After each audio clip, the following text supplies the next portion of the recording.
Hi, Kim and Phil with you. And Phil, do you have any idea what reportedly is the fourth least visited country in the world? Let me see. Does it really matter? I think you're going to tell me anyway, aren't you?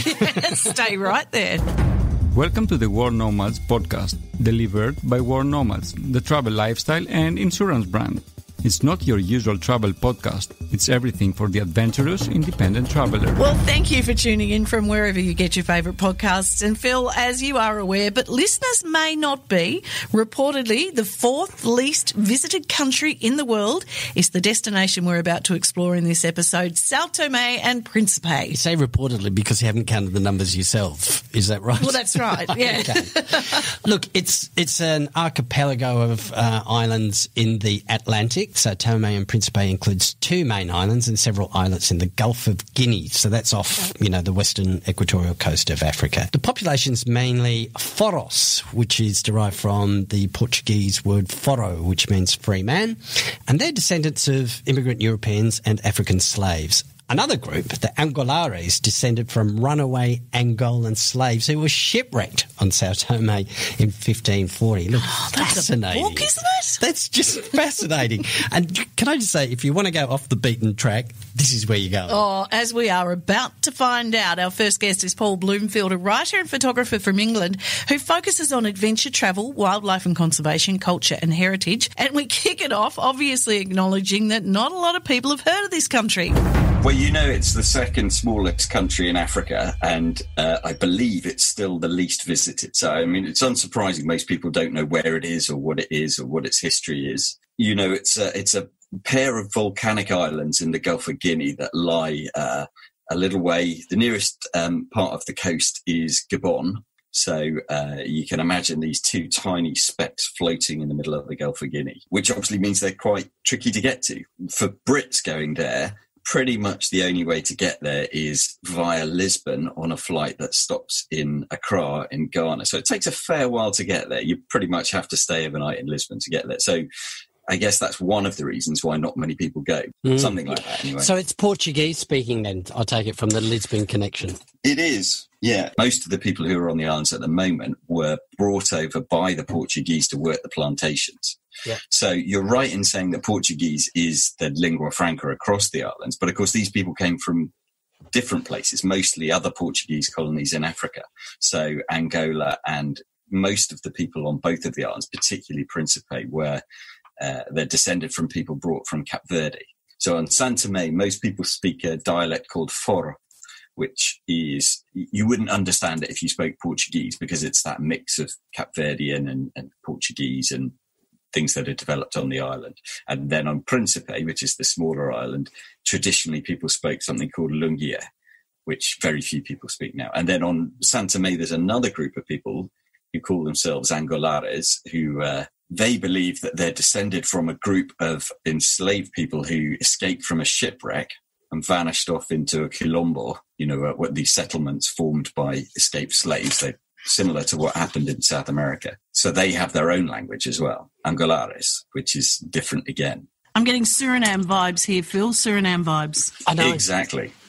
Like the Maroons in Suriname. It's the same kind of thing. And in Brazil, it happened in numerous places. So the slaves would have a rebellion or just run off and they'd form these communities, quilombos.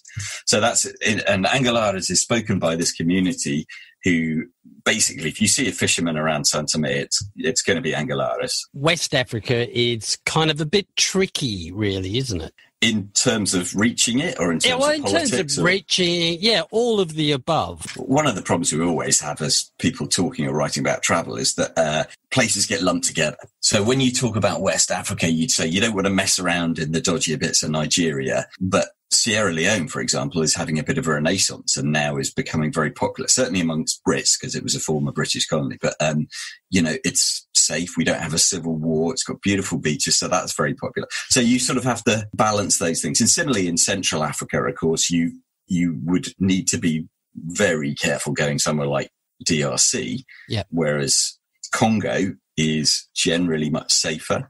The thing about São Tomé is, of course, it didn't have that sort of violent birth and after independence in 75. It's had its political problems, but actually it's been largely pretty peaceful.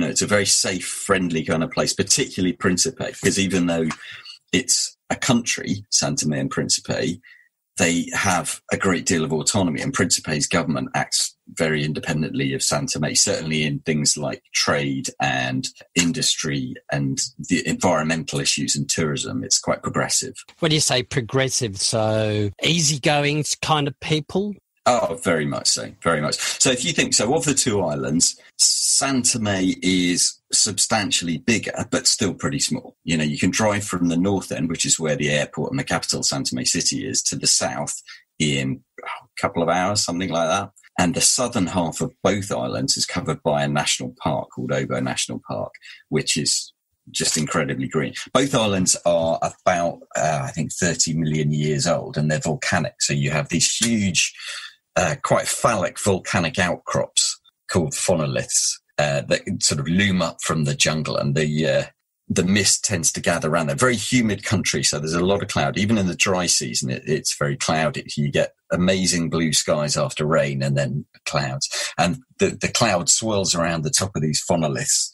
They call it I'm going to pronounce it. It's something like leite de foador. It's basically flying fish milk. It's hugely biodiverse. The phrase is it's the Galapagos of Africa, because it's got more endemic bird species and plant species for its size than the Galapagos. You're not going to run across a giant tortoise or a blue-footed booby or a marine iguana. There are lots of birds flitting around the jungle you may or may not see, but it's very wild. Well, there is a great pic in your article that you wrote for us of those phonolithic rocks that you spoke about, and they very much are phallic looking. It's hard to get away from it. I don't think you need to be a teenager to see that comparison. Nature aside, you went there at a time when they have this vibrant festival. So for a place that people pretty much don't know anything about, how is it on the festival calendar? Well, actually both islands have an amazing culture, because they have the sort of Portuguese Christian culture, but with those kind of African rhythms, particularly Cape Verdean music. You probably know Cape Verde has a very unique musical culture. So on São Tomé, they have a festival called the Chiloli, which is, again, related to an old Christian story. But on Príncipe, there's only, I think, about 6,000 people living on Príncipe, and pretty much everybody's involved in this festival. So you can imagine the streets of the main, what they call the city, San Antonio, which is absolutely tiny. It's about, one church, a couple of shops and a couple of bars. That's about it.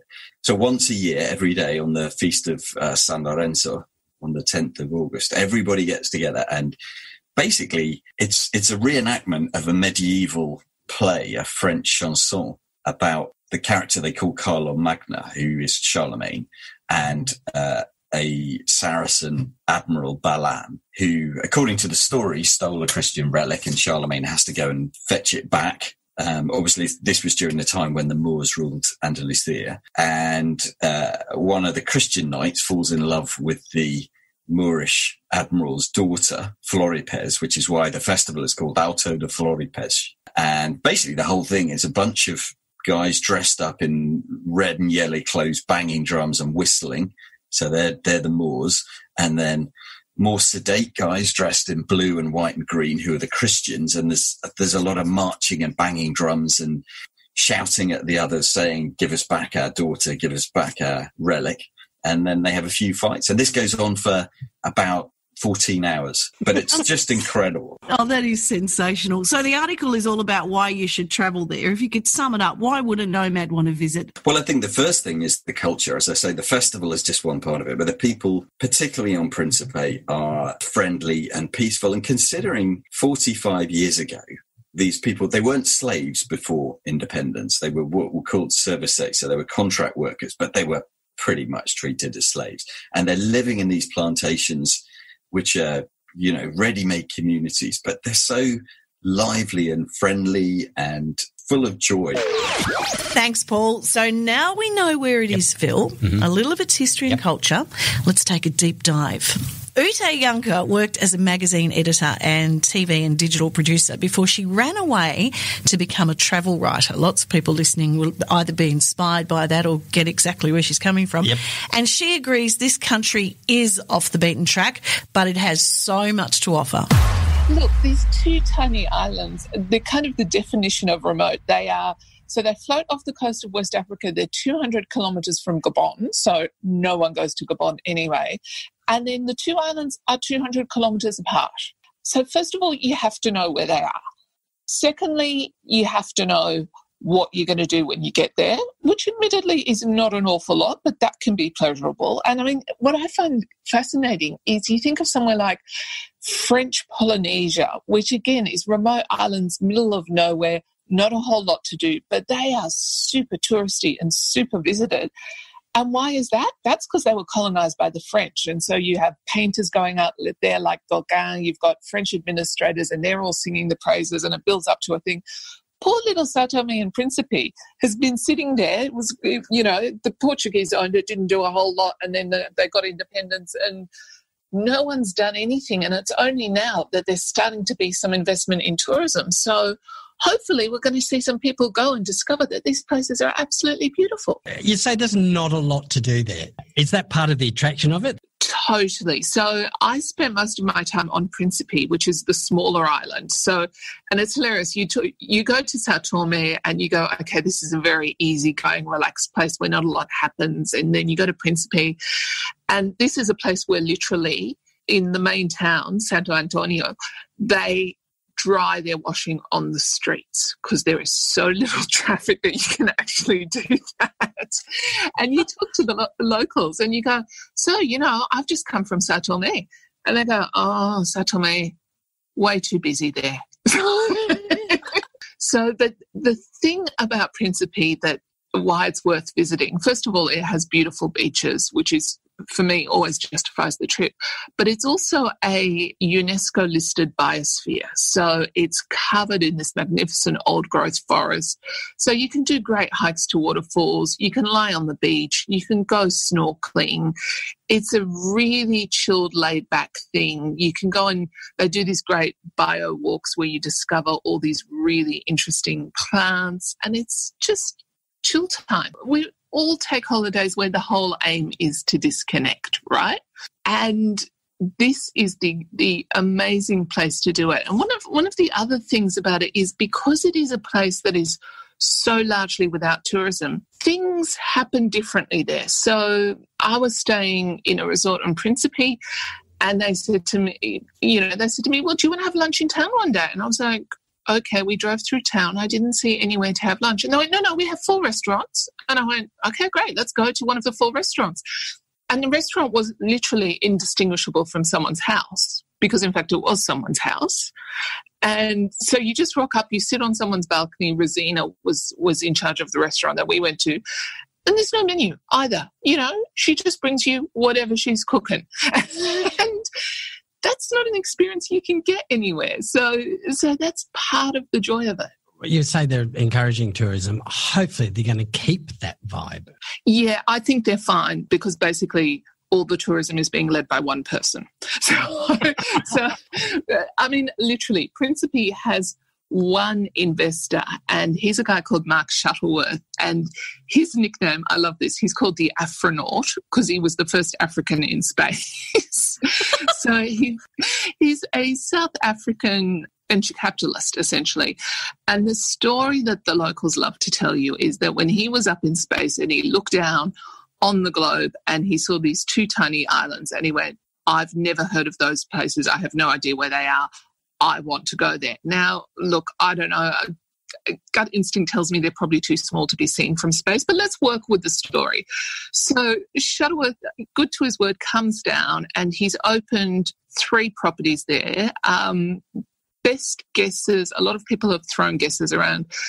He's invested somewhere between, say, 95 and 135 million in Príncipe. One local told me that 8 out of 10 jobs on the island can be traced back to this one guy because it's building the resorts, it's working in the resorts, it's the farmers who are growing food for the resorts.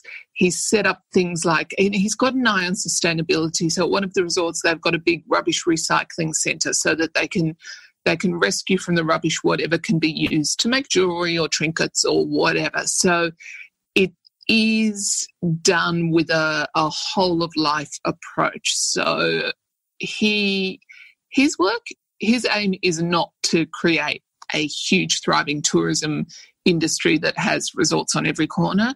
He just wants to show the world that this place exists and to have the locals have the opportunity to have jobs. If you're staying in any of the resorts on these islands, they're not cheap because they're so far away and so capital intensive. But he's got sort of an entry-level option. He's got a gorgeous tented kind of camp on the beach, Praia Sundi, and then he's got the plantation house, Rossa Sundi. And that's also really interesting because the way these things worked was there was a plantation house surrounded by a quadrangle, and then you'd have the walkers' dormitories around the side, and all of that is preserved so you can go and see how these plantations once would have worked. So who's it attracting then? If you've got the sort of high-end accommodation options and you've got the city that's 4 streets with 3 of them full of washing, and then you've got your entry-level accommodation, it's hard to get to. Not a lot of people know about it. Who is going there? You've got a handful of very intrepid backpackers, but on the whole, you're getting certainly in terms of the people I met on the plane and in the resorts, there were a lot of Portuguese coming for a long weekend, which, as the former colonial power, they've got the awareness of the place. And there's also apparently quite good connections from Dubai. So a lot of expats who want to do something different are headed there. There's another great little story on Príncipe that they have the world's oldest cacao trees, and they have a chocolate maker there. And this is funnily enough, when I was there and I posted on Instagram, a chef friend of mine replied to my post and said, "Oh my God, have you met Claudio Carvalho?" And I'm like, who? And it turns out he is one of the most revered chocolate makers in the world because he went to Príncipe and found, so apparently all of the cacao trees around the world that we use to make chocolates are actually hybrids. And Príncipe is the last place on earth that has a population of pure cacao trees because the Portuguese, when they had it, decided to try transplanting some of the trees from Brazil to Príncipe to see how it worked. And they worked, but they lost interest. And then everyone forgot them and the jungle went wild. But they were still in the jungle. And this guy who was in chocolate production sort of went on a sort of Raiders of the Lost quest, except it was, Raiders of the Lost cacao trees. And he actually found them and has set up a plantation. And so you can go visit him, he's quite happy to meet visitors and chat to them. And it was hilarious because the house he lives in, which is another old plantation house, and it's just mouldering so elegantly. There's no glass left in the windows, but it looks fantastic. And he said to me, yeah, the local people were out here the other day. They think I should be a tourist attraction, but they want me to paint the house. I'm not painting the house. That's fascinating. I love it. I know. So beautiful. And the story Uta wrote for the Australian publication Traveller also includes a list of other destinations you may not have heard of before, stuff like Kyrgyzstan, which we're covering in an upcoming episode, I'm glad to say. Yep, we're doing the stands. All right, time to pause and get your questions about São Tomé and Príncipe. Now, these are the most searched questions about this destination, apart from where is it, which we're discovering, hence the episode. But, Phil, is it expensive? Look, according to our wonderful partners, Lonely Planet, a double room in a mid-range hotel will cost between 60 and 85 euros. That's about $75. Lunch and dinner in a local restaurant, which sounds like a fantastic experience, about 20 euros, which is, $22. Note also, at the time of recording this in February 2020, there were no ATMs, and certainly only high-end hotels, and only some of them accepted credit cards. 2 of them offer a limited cash-out facility there as well, so take some cash in euros to make sure you can get some of that lovely lunch when you're travelling. Good tip. Look, travellers also want to know what São Tomé and Príncipe are famous for. Well, Well, as we heard with Uta, the best chocolate in the world is there. Isn't that enough? End of story. Here's a fun fact. 45 miles, that's about 75 k's south of São Tomé City at Rolas Island, you can cross the equator. You can straddle the equator there. There's a marker there and a map of the world to help you put all of where you are into context. Yeah, very cool. So do you need vaccinations, though? Yeah, you do. Look, you've got to have the yellow fever vaccination. Not that it's endemic there, but if you're travelling to another country and you're in a yellow fever zone, you need to have had the vaccination. And so you've got to carry the yellow fever vaccination book with you as well, because you might not even be allowed on the plane if you haven't got that. And AFA, who we're about to chat with, suggests malaria tablets are a good idea. Look, no cases have been reported of visitors getting malaria, but she says some of the locals do have it. Well, cheers for that. All good information. Let's get into the chat with Aoife and find out some more practical points for travelling to this destination from the safety article that she's written for us. But given São Tomé and Príncipe's remoteness, Phil, and the degree of difficulty getting there, we've got to find out how she found herself on these islands. Well, I found myself there because I was really interested in a sort of sustainable tourism project that's going on predominantly on Príncipe at the moment. Well, at the moment, it's a kind of a very long-term project, which is run by a company called Here Be Dragons, which is it was kind of established by a kind of a tech, billionaire, for want of a better word. We've been introduced to Mark and what he's probably the sole investor. Yeah, pretty much. I think he's spent tens of millions from what I'm told. So yeah, I was there writing a piece for another publication. But it was somewhere that I've always, it's for quite a while since I sort of learned about what was going on there. I was really interested to kind of go and see it for myself. So being interested in sustainable travel then, we're introducing this place to the world and people are starting to enjoy it. You don't want it to be overrun though, do we? No, we don't. I think, well, from what I saw there, I think, obviously particularly the government in Príncipe are quite mindful of how somewhere like that needs to be developed. I think, also with the kind of input from HBD, that I think they're trying to take a more kind of sensitive approach to what they have, and also pretty much all of the island is a UNESCO Biosphere Reserve, Príncipe, the second island. So, that obviously has plays a big factor in how it can be developed or how much it can be developed. But, at the end of the day, it's still a third world country. So the infrastructure doesn't really exist anyway. At the moment, they've got one plane which goes between the two islands, and when that's not working, nobody goes anywhere. So I think people are very sort of cognizant of the fact that, it is very precious what they have. It remains to be seen what will happen. Well, fingers crossed. Now, we just covered a few points in the podcast that people want to know about São Tomé and Príncipe, and you've written an article for us on just how safe it is. Yeah, well, my experience is that's very positive. I would say it's very, obviously you have to, use your common sense and, presumably if you're going somewhere like São Tomé, you've travelled fairly extensively or you're kind of aware of where you're going. So it's, a third world country and everything that goes along with that still kind of holds. But, it's a safe country. There's very little crime. I suppose the natural world is the biggest kind of danger to anyone. And that's, if you kind of keep your wits about you, that's not such a big problem. There are many types of things you have to consider in regards to safety, and we all sort of, our minds go straight to, crime. Am I going to be safe on the street? But you've also written some tips for us on jungle safety. Yeah, so that was kind of interesting. I suppose until you actually get there, you don't really quite appreciate how sort of unbelievably fertile and lush the country is. And pretty much, I don't know the exact statistics, but something like 95 or 98% is covered in jungle, so which is actually fairly impenetrable. So yes, I suppose it's those aspects like driving is fairly challenging if there's not that many paved roads once you get off the main drag from the airport.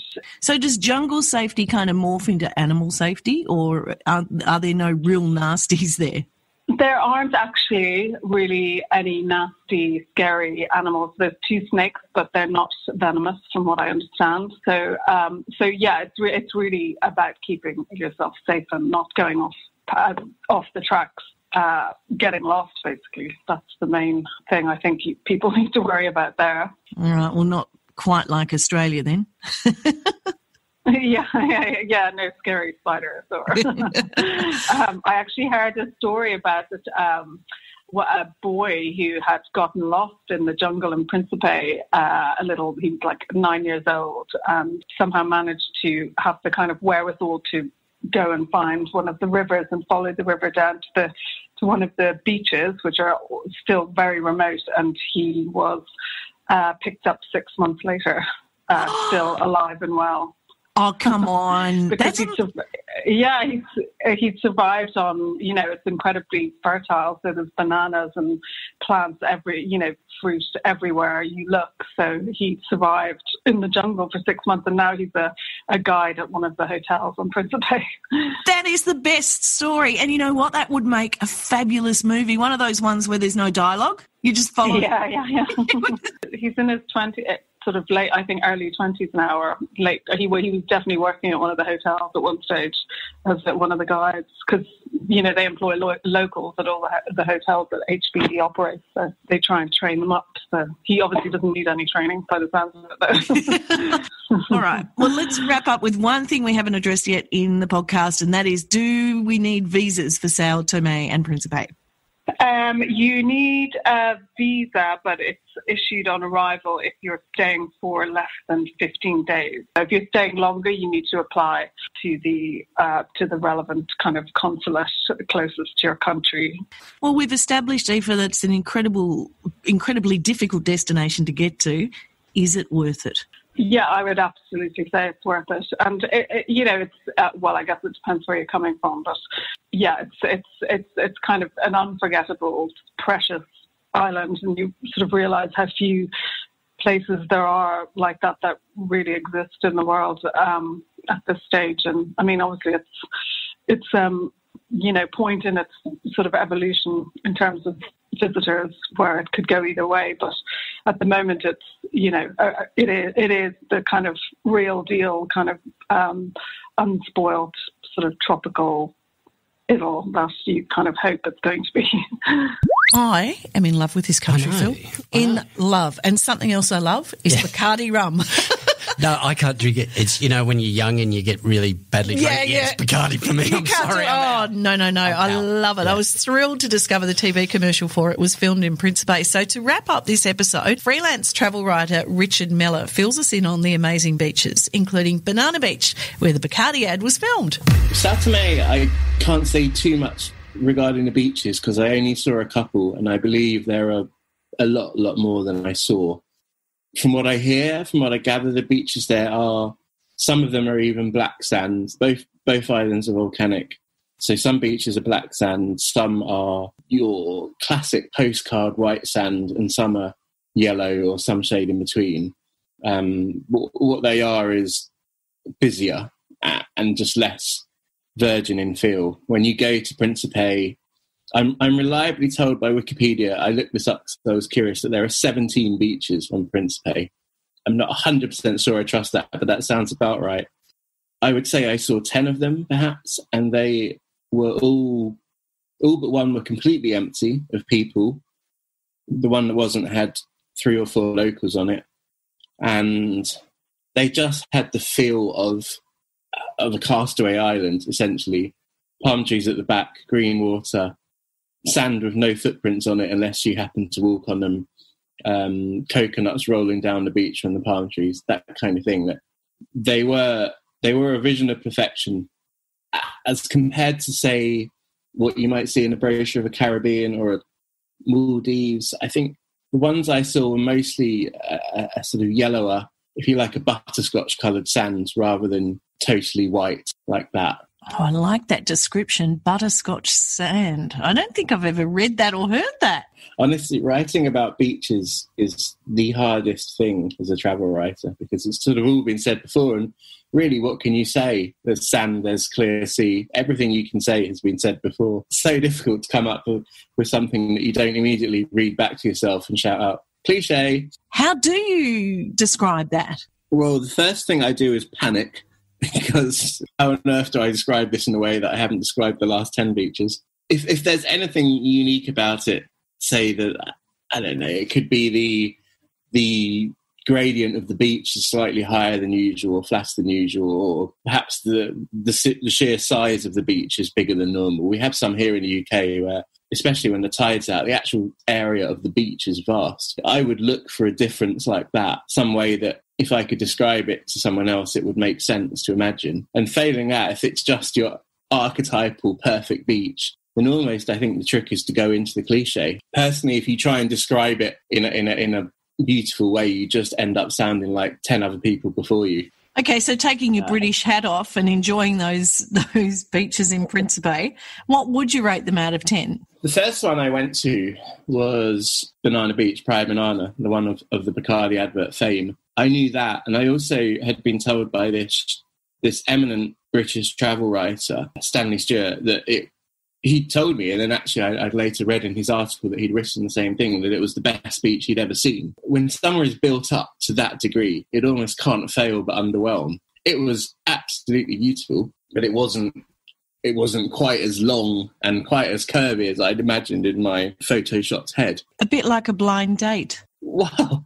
Yeah, basically what struck me about all of the rest that I saw were just how empty they were. I mean, there were no locals on. Príncipe only has, the last stat I heard, it had set a population of about 7,000. I think that may have gone up slightly. People move there to work in tourism, but certainly under 10,000. Most of them are working. They've just got no time to go to the beach. And also a lot of the beaches are either not accessible by road at all or accessible by roads that are really rutted and hard. So they're a tough job to get to. You maybe need a boat. So quite a lot of the ones I saw were either empty or had the occasional fisherman. I've been to a fair few beaches in my time, but when they've been that good, they've never been that empty. It's just remarkable. And it was just the case again and again. We went to one after Praia Banana called Praia Boi, BOI, which was just sublime in every way, right down to the water being really warm. And then after an hour or so, I was travelling around by boat. The skipper of our boat suggested we go to another one, almost just because we could. So then we went round the bay and went to another one, and guess what? It was just as good. What type of beach lover does it appeal to? I thought that was a great question, actually, because there's a kind of beach lover here in the UK who likes, and I'm sure there's the same kind in Australia, everywhere else, who likes facilities. They like there to be a place that has showers, gives them a meal when they want, has towels. They like there to be lounges on the beach, that kind of thing. There is absolutely none of that in Príncipe. I'm pretty sure that's the case. Certainly wasn't at any of the beaches I went to. Praia Banana, for instance, which is the most famous, unless things have drastically changed since I went, there is nothing on that beach. No shops, no restaurants, no buildings of any kind, just the beach. I think if you're someone who likes a lot of facilities, then it's not going to be for you. Equally, if you're someone who if you're someone who doesn't like people, then it's very much for you.